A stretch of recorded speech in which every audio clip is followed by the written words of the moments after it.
kisah. Ada seorang wanita cantik dan sakti bernama Nyimas Gandasari. Ia adalah sosok yang tak asing lagi bagi masyarakat Cirebon. Namun, siapa sangka di balik namanya yang sangat terkenal, ternyata Nyimas Gandasari menyimpan sejarah masa lalu yang erat kaitannya dengan Kesultanan Samudra Pasai. Nah, teman-teman, penasaran kan dengan ceritanya? Tapi sebelumnya izinkan saya untuk memperkenalkan diri dulu ya. Assalamualaikum warahmatullahi wabarakatuh. Halo teman-teman, apa kabar? Semoga kita semua selalu dalam lindungan Allah Subhanahu wa Ta'ala. Perkenalkan, nama saya Fayola Nadifa Riyadatul Aisy. Saya berasal dari SD Cirebon Islamic School. Yang saya hormati Bapak Ibu Dewan Juri serta teman-teman seperjuangan yang saya banggakan. Kali ini saya akan membawakan sebuah cerita yang pastinya sangat menarik. Jalan-jalan ke Pasar Kanoman. Jangan lupa membeli kendi. Yuk sama-sama kita dengarkan cerita rakyat Nyimas Gandasari. Kisah Nyimas Gandasari berawal dari perjalanan Pangeran Walang Sungsang dan Nyimas Rara Santang adiknya untuk pergi menunaikan ibadah haji. Singkat cerita, ketika Pangeran Walang Sungsang hendak pulang ke Cirebon, di tengah perjalanannya, Pangeran Walang Sungsang singgah di Kesultanan Samudra Pasai. Saat Pangeran Walang Sungsang berada di Pasai, Kesultanan Pasai sedang dilanda wabah penyakit yang mematikan.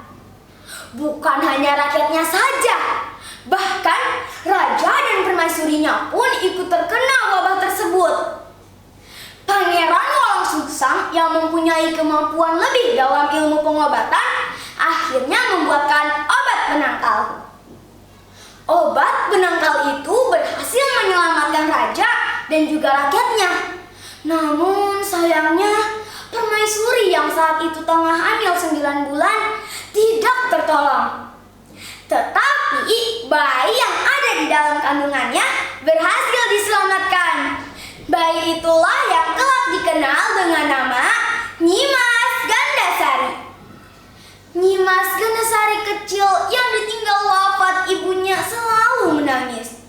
Namun anehnya, ketika ditimang Pangeran Walang Sungsang, bayi ini langsung terdiam.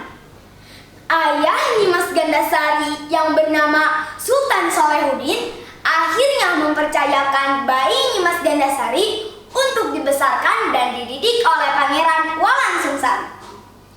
Singkat cerita, ketika Nyimas Gandasari beranjak dewasa, ia menjadi murid dari Sunan Gunung Jati.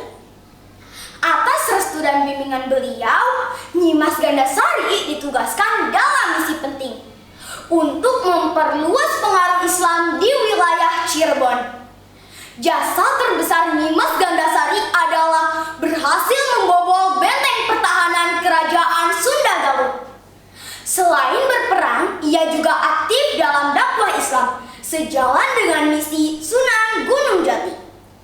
Berkat jasanya yang gemilang, akhirnya Nyimas Gandasari diakui sebagai Panglima Perang Wanita satu-satunya dari Kesultanan Cirebon.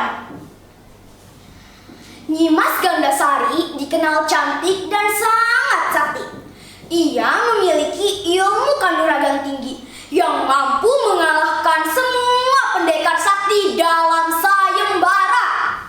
Barang siapa bisa mengalahkan Nyimas Gandasari, maka dia akan menjadi suami dari Nyimas Gandasari, ujar Sunan Gunung Jati.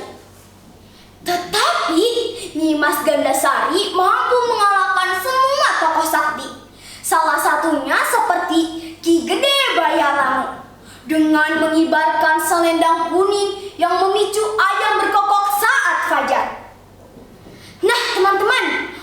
hanya itu saja, Nyimas Gandasari juga menjadi cikal bakal berdirinya Desa Panguragan yang berada di Kecamatan Panguragan, Kabupaten Cirebon, yang saat ini menjadi tempat petilasan dan tempat makamnya. Kota Cirebon, kumpulan para wali, kan wis pada semerening Gunung Jati. Dewan juri yang saya hormati, demikianlah cerita yang dapat saya sampaikan. Mohon maaf apabila ada kesalahan dalam bertutur. Wassalamualaikum warahmatullahi